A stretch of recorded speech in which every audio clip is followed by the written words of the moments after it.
Hi friends. So இந்த வீடியோவில் எதை பற்றி பார்க்க போகிறோம் அப்படின்னா, ஜியோ ஃபைபர் வந்து நான் வாங்கி 1.5 இயர்ஸ் ஆகுது. ஸோ நான் முதலே ரிவ்யூ கொடுத்துருக்கணும்.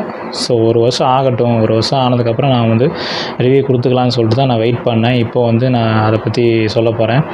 நான் வந்து ஜியோ ஃபைபர் வாங்கும்போது பார்த்தீங்கன்னா ஒரு 1500 வந்து சார்ஜஸ் பண்ணாங்க. ஸோ நான் வந்து 1500 கட்டி நான் வந்து ஜியோ ஃபைபர் வாங்கினேன்.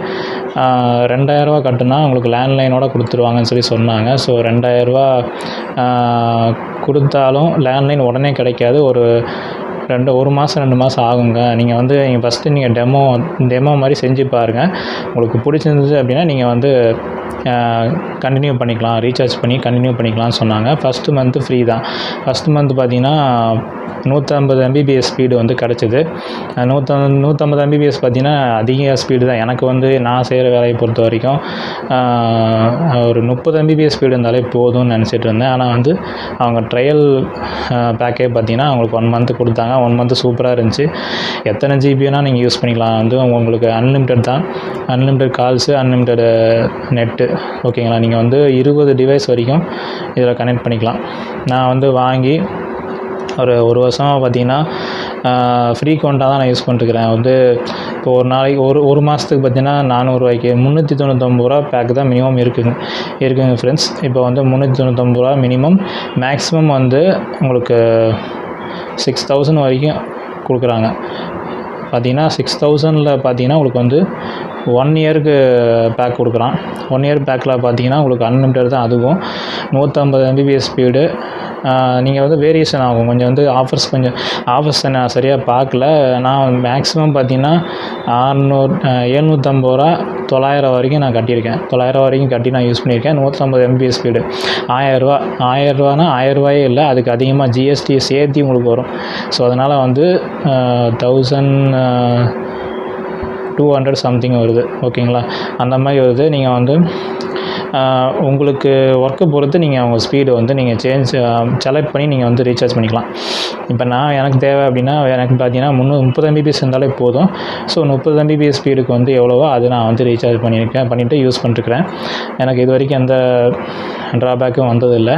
எந்த ஒரு பிரச்சனையும் இல்லாமல் நீட்டாக போயிட்டுருக்கு. ஜியோ ஃபைபர் பொறுத்த வரைக்கும் அவங்க என்ன சர்வீஸ் பண்ணுறது, ஃப்ரீ சர்வீஸ் தான். உங்களுக்கு வந்து காசு கிடையாது.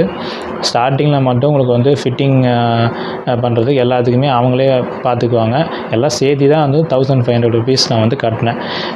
சொல்லப்போனால் ஆக்சுவலாக வந்து இந்த டிவைஸோட இதே பார்த்திங்கன்னா வெறும் 1000 rupees, 500 ரூபா சேர்த்தி அந்த ரீசார்ஜ் பண்ணுறதுக்கு கொடுத்துருக்குறாங்க. அவ்வளோதான். மற்றபடி வேறு ஒன்றும் எக்ஸ்ட்ரா அவங்க சார்ஜஸ் பண்ணல. நல்ல ஒரு டிவைஸாக இருக்குது ஜியோ ஃபைபர் பொறுத்த வரைக்கும். எனக்கு இது வரைக்கும் பிரச்சனை இல்லை. இதோட அட்வான்டேஜுன்னு பார்த்திங்கன்னா ஸ்பீடு வந்து மாறாமல் ஸ்டேபிளாக இருக்குது. ஃபஸ்ட்டு ஸ்பீடு மாறாமல் ஸ்டேபிளாக இருக்குது. நமக்கு பார்த்திங்கன்னா ஒரு லேக் ஆகாமல் நீட்டாக பஃபர் ஆகாமல், யூடியூப் பொறுத்த வரைக்கும் பஃபர் ஆகாமல் ஓடுது. இதில் வந்து 4G 5G ரெண்டுமே இருக்குது. நம்ம வந்து 4G டிவைஸாக கனெக்ட் பண்ணி யூஸ் பண்ணிக்கலாம், 5G கனெக்ட் பண்ணி யூஸ் பண்ணிக்கலாம். நான் யூஸ் பண்ணுறது கவர்மெண்ட் லேப்டாப். நம்ம வந்து ஜென்ரலாக நார்மல் லேப்டாப்புங்கனால 2.4 giga ஸ்பீடு தான் ப்ராசஸர் இருக்கனால எனக்கு 5G வந்து சப்போர்ட் ஆகலை. 4G மட்டும்தான் வருது. ஸோ 5G வேணும் அப்படின்னா நம்ம வந்து அப்கிரேட் பண்ணணும். லேப்டாப் வந்து அப்கிரேட் பண்ணால் தான் நம்ம வந்து அதுக்கேற்ற ஸ்பீடு யூஸ் பண்ண முடியும். ஸோ அதுதான் ஃப்ரெண்ட்ஸ். இப்போ வந்து இன்னொரு அட்வான்டேஜ் பார்த்திங்கன்னா 20 டிவைஸ் வரைக்கும் கனெக்ட் பண்ணிக்கலாம். நான் இன்னும் 20 டிவைஸ் செக் பண்ணி பார்க்கலாம். என்கிட்ட இருக்கிறது பார்த்திங்கன்னா ஒரு 4 டிவைஸ் தான் இருக்குது. ஸோ அதனால் 4 டிவைஸ்னால் வீட்டில் இருக்க 3 ஸ்மார்ட் ஃபோன் இருக்குது, ஒரு லேப்டாப், அவ்வளோதான். ஸ்மார்ட் டிவி, ஓகேங்களா. அதாவது 2 ஸ்மார்ட் ஃபோனு, ஒரு டிவி, லேப்டாப். ஸோ ஓகே, மொத்தமாக பார்த்திங்கன்னா 4 டிவைஸு. நான் 4மே வந்து வைஃபை வச்சு தான் கனெக்ட் பண்ணிட்டுருக்கிறேன். இதுக்கு லேனும் கொடுத்துருக்குறாங்க. லேன் கேபிள் வந்து ஜியோ ஃபைபர் வந்து அந்த டிவைஸ்லேருந்து கொடுத்துருக்குறாங்க. டிவைஸ்லேருந்து கனெக்ட் பண்ணி நம்ம வந்து யூஸ் பண்ணிக்கலாம். ஸோ டைரெக்டாக பண்ணுறது தான் ஸ்பீடு கொஞ்சம் அதிகமாக கிடைக்கும். நீங்கள் வைஃபை கனெக்ட் பண்ணுறதுக்கும் டைரெக்டாக லேன் கனெக்ட் பண்ணி யூஸ் பண்ணுறதுக்கு வித்தியாசம் இருக்குது. ஸோ அதை நீங்கள் புரிஞ்சுக்கணும். ஸோ அதனால் வந்து அது டிஃபால்ட்டாக அதிலேயே கொடுத்துட்டாங்க. நான் பார்த்திங்கன்னா அதுக்கப்புறம் வந்து தனியாக நான் லேண்ட்லைன் ஃபோன் வாங்கினேன். அதை பற்றி ரிவ்யூ வந்து ஆல்ரெடி நம்ம சேனலில் வீடியோ போட்டிருக்கேன். நீங்கள் பார்த்தீங்கன்னா தெரியும். ஸோ பார்க்காதவங்க அந்த வீடியோ பாருங்கள். அந்த லேண்ட்லைன் ஃபோன் வந்து நல்லாயிருக்கு. அந்த ஃபோனை வாங்கி நான் வந்து லேண்ட்லைன் கேபிள் வந்து அதுக்குன்னு தனியாக செப்பரேட்டாக ஒன்று வாங்கினேன். அதே பார்த்திங்கன்னா ஒரு ரூ. 650 ஆச்சு. லேண்ட்லைன் ஃபோனும் பார்த்திங்கன்னா அதுக்கு தனியாக ரூ. 500 ஆச்சு. 2 சேர்த்து பார்த்திங்கன்னா ரூ. 1150 பக்கம் செலவாயிடுச்சு எக்ஸ்ட்ரா. இவங்களே அந்த லேண்ட்லைன் கொடுத்துருந்தாங்க அப்படின்னா எனக்கு வெறும் 500 தான் இருந்திருக்கும். கேபிளும் அவங்க ஃப்ரீயாக கொடுத்துருப்பாங்க. எனக்கு பெரிய செலவாக இருந்திருக்காது. ஸோ பரவாயில்ல, ஒன்றும் பிரச்சனை இல்லை. நீட்டாக அவங்களுக்கு வந்து நெட்டு போயிட்டுருக்குது. இதுக்கு முன்னாடி நான் பார்த்தீங்கன்னா ஏர்டெல் தான் யூஸ் பண்ணிட்டுருந்தேன். ஏர்டெல்லில் வந்து ஹாட்ஸ்பாட் வந்து ஓப்பன் மோடம் இந்த மாதிரி இருக்கு பார்த்தீங்களா, அந்த ஸ்கொயர் டைப்பில் இருக்கும் பார்த்தீங்களா, அந்த டிவைஸ் தான் வந்து நான் யூஸ் பண்ணிட்டுருந்தேன். அது வெறும் 5 டிவைஸ் தான் கனெக்ட் பண்ண முடியும். அதுக்கு மேலே கனெக்ட் பண்ண முடியாது. ஸோ அது வந்து ஸ்லோவாக தான் இருந்துச்சு. ஆனால் எங்கே வேணால் எடுத்து போய்க்கலாம். அது ஒரு ப்ளஸ் பாயிண்ட்டு. என்ன ஒரு மைனஸ் பாயிண்ட்டு அப்படின்னா, நெட்டு வந்து 4G தான் இருக்குது, 5G அதில் இல்லை. 5G டிவைஸ் இருக்குது, நான் இல்லைன்னு சொல்ல, இப்போ வந்திருக்கு. ஆனால் என்னையை பொறுத்த வரைக்கும் ஜியோ வந்து ஃபைபரு பெட்ரு. விலையை பொறுத்த வரைக்கும் பார்த்தீங்கன்னா, நான் 399 பேக் செலக்ட் பண்ணோம் அப்படின்னா 470 கட்ட வேண்டியதாக இருக்குது. எதுக்கு அப்படின்னா ஜிஎஸ்டி வந்து 80 சேர்த்து ஜிஎஸ்டி கொடுக்குறாங்க. ஜிஎஸ்டியோடு சேர்த்து உங்களுக்கு வந்து சார்ஜஸ் பண்ணுறாங்க. ஸோ அப்படி தான் பண்ணிவிட்டு ரீசார்ஜ் பண்ணுறேன். இது வெளியில் வந்து ரீசார்ஜ் பண்ணுறதுக்கு கேட்டோம் அப்படின்னா வெளியில் எங்கேயும் ரீசார்ஜ் பண்ணுறதுக்கு அவைலபிள் இல்லை. ஸோ நான் மேக்ஸிமம் வந்து நெட்டில் தான், ஆன்லைனில் தான் ரீசார்ஜ் பண்ணிகிட்ருக்கிறேன். ஸோ அதனால் எனக்கு ஒன்றும் ப்ராப்ளம் கிடையாது. பேங்க்கில் டைரெக்டாக வந்து ஆன்லைன் ட்ரான்ஸ்ஃபர் பண்ணுறதுனால நமக்கு ரீசார்ஜ் ஆகிடுது. கூகுள் பே, ஃபோன்பே, அமேசான் பே எல்லாத்துலேயுமே நீங்கள் வந்து ரீசார்ஜ் பண்ணிக்கலாம். அதில் வந்து ஆப்ஷன் இருக்குது. ஸோ அவ்வளோதான் ஃப்ரெண்ட்ஸ். இது வந்து உங்களுக்கு இந்த டிவைஸ் வேணும் அப்படின்னாலும் நீங்கள் அந்த தாராளமாக வந்து இந்த இது வாங்கிக்கலாம். நல்லா இருக்குது டிவைஸ் பொறுத்த வரைக்கும். இது வரைக்கும் எந்த பிரச்சனையும் இல்லை. 24 ஹவர்ஸ் நீங்கள் வந்து ஆனில் வச்சுக்கலாம் அப்படின்னு சொல்கிறாங்க. 24 ஹவர்ஸ் வந்து நம்ம கரண்ட் இருந்தால் தான் வந்து வச்சுக்க முடியும், இல்லாட்டி பண்ண முடியாது. சப்போஸ் ஷட் டவுன் ஆயிடுச்சுன்னா சேர்ந்து ஆஃப் ஆயிடுது. ஒரு ட்ராபேக் என்ன, ஒரே ஒரு ட்ராபேக் டிஸ்அட்வான்டேஜ் என்ன அப்படின்னா, இதில் வந்து உங்களுக்கு பேட்ரி எதுவும் கிடையாது. டேரெக்டாக தான் உங்களுக்கு வந்து ரன் ஆகும். ஒரு அடாப்டர் கொடுத்துருக்காங்க. அடாப்டர்லேருந்து டேரெக்டாக உங்களுக்கு வந்து டிவைஸை கனெக்ட் பண்ணி யூஸ் பண்ணுற மாதிரி தான் இருக்குது. ஸோ அது ஒன்றும் தவிர மற்றபடி எல்லாமே நல்லாயிருக்கு. வேணும், நான் வந்து லேப்டாப்பும் ஒரு 4 மணி நேரம் நிற்கிது.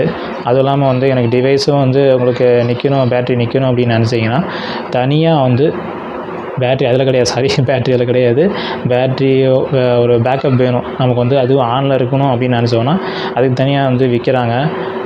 என்ன சேல்ஸ் பண்ணுறாங்க அப்படின்னா, உங்களுக்கு பவர் பேங்க் மொபைலுக்கு யூஸ் பண்ணுறோம் இல்லைங்களா, அதே மாதிரி இதுவும் வந்து உங்களுக்கு தனியாக ஒரு பவர் பேங்க் மாதிரி ஒன்று இருக்குது. ஸோ அது வந்து நீங்கள் கூகுளில் சர்ச் பண்ணி பார்த்தீங்கன்னாவே தெரியும். யூபிஎஸ் ஃபார் ஜியோ ஃபைபர், இல்லாட்டி வந்து ஃபைபர் மோடம் அப்படின்னு போட்டிங்கனாவே உங்களுக்கு வந்து கூகுளில் வரும். ஷாப்பிங் பண்ணுறதுக்கு நீங்கள் சர்ச் பண்ணி பார்த்து அதை நீங்கள் செலக்ட் பண்ணி உங்களுக்கு எது பெஸ்ட்டாக இருக்கோ அதை வாங்கிக்கலாம். வாங்கி நம்மளே ஃபிட் பண்ணிக்கலாம். ஃபைபர் பொறுத்த வரைக்கும் அவங்க தான் வந்து ஃபிட் பண்ணணும். ஏன்னா நமக்கு தெரியாது. அவங்க வந்து என்ன சொல்லி ஒரு வார்னிங் சொல்லி அனுப்பிச்சுட்டு போயிருக்காங்க அப்படின்னா, நீங்கள் ஃபைபர் ஒயர் வந்து எந்த இடத்துல ஸ்டேபிளாக இருக்குன்னு நினைக்கிறீங்களோ அந்த இடத்துல கரெக்டாக சொல்லுங்கள். நாங்கள் அப்போ தான் வந்து கரெக்டாக நாங்கள் ஃபிட் பண்ண முடியும். ஒரு டைம் ஃபிட் பண்ணிட்டீங்கன்னா அது மறுபடியும் சேஞ்ச் பண்ண முடியாது. சேஞ்ச் பண்ணோம் அப்படின்னா எக்ஸ்ட்ரா ஒயர் அவங்களாம் அந்த மெயின் லைன் இருக்குது பார்த்தீங்களா, அங்கேருந்து கட் பண்ணி இது வரைக்கும் கட் பண்ணணும்னு சொல்கிறாங்க. இங்கே வீட்டுக்குள்ளே எட்ஜு வரைக்கும், வீட்டில் இருக்கிற ஒரு எட்ஜுலேருந்து அந்த எட்ஜு வரைக்கும் அந்த கம்பத்தில் கனெக்ட் பண்ணியிருப்பாங்க பார்த்தீங்களா, அதுலேருந்து இது வரைக்கும் ஃபுல்லாகவே ரிமூவ் பண்ணிவிட்டு புதுசாக ஒயர் வந்து நீங்கள் எந்த இடத்துக்கு நீங்கள் கொடுக்கணும்னு நினைக்கிறீங்களோ அந்த இடத்துக்கு நீங்கள் வந்து கொடுக்கணும் அப்படின்னு சொல்கிறாங்க. நாங்கள் வந்து ஒயர் மாற்றி அப்படி தான் மாற்ற முடியுமே தவிர ஜாயின்லாம் பண்ண முடியாதுங்க. ஜாயின் பண்ணால் ஒர்க் ஆகாது அப்படின்னு சொல்லிட்டாங்க. ஸோ உள்ளே வந்து கிளாஸ் மாதிரி இருக்குங்கிறாங்க. நல்லா எதாவது உடஞ்சிரும் அப்படிங்கிறாங்க. உள்ளே வந்து ஒரு சின்ன ஒரு ஜஸ்ட்டு ஒரு லைட்டாக மடக்குனா கூட உடஞ்சி போயிடும் அப்படின்னு சொல்கிறாங்க. அது எப்படின்னு எனக்கு தெரியல.